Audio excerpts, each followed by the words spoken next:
What's up, wood carvers? Welcome back to the Beavercraft channel.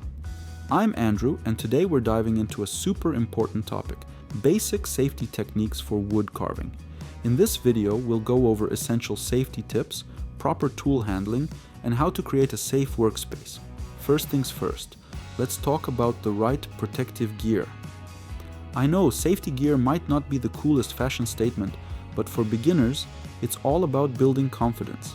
Some people believe that cuts train your accuracy, but we say carving should be safe for your health.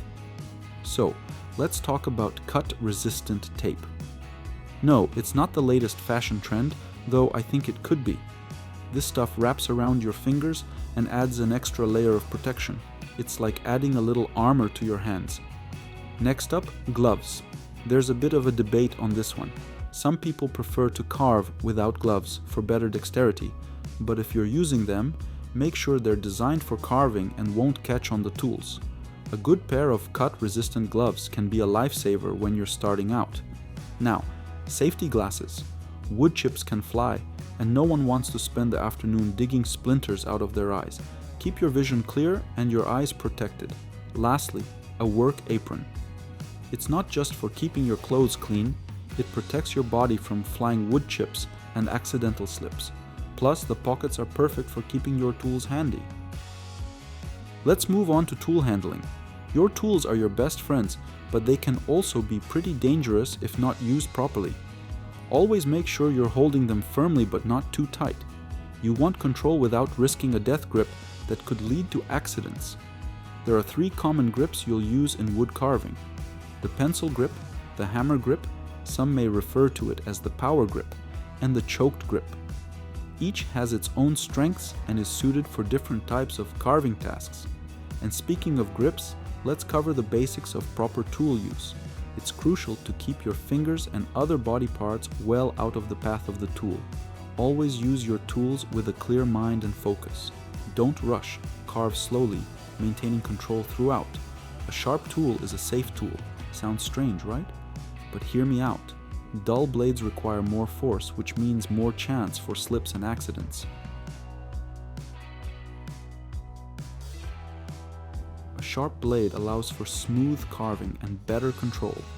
To check if your blade is sharp, gently slice it through a piece of paper. If it cuts cleanly, you're good to go. If not, it's time to refine its edge. Grab a sharpening stone for your initial sharpening and a leather strop with a honing compound to keep the blade polished and razor sharp. Alright, let's move on to workspace safety.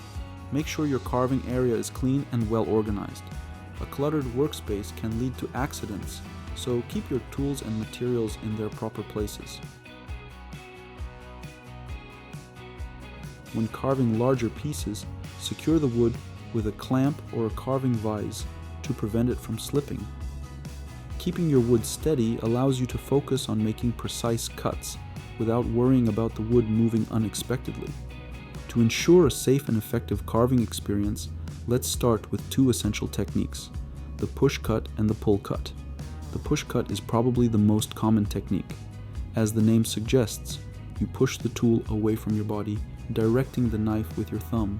It gives you great control, perfect for removing large amounts of wood or making deeper cuts.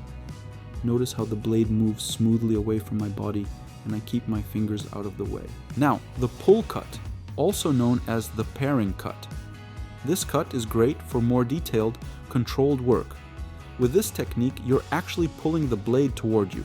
But here's the key. You want to use your thumb for support and maintain a stable position. Carving can be a lot of fun, but it's important to take breaks. Carving for long periods can lead to fatigue, which makes accidents more likely. Take a break every 30 to 45 minutes, stretch your hands, and refocus. Staying alert and relaxed will not only improve your carving, but also keep you safe. So there you go, your guide to staying safe while carving. Remember, as long as you're using the right tools and staying cautious, you can carve without any worries. If you found this video helpful, give us a thumbs up, hit that subscribe button, and ring the bell so you don't miss any of our future content. Stay tuned because next time we'll be working on some easy beginner level carving projects. Thanks for tuning in, stay safe, and happy carving.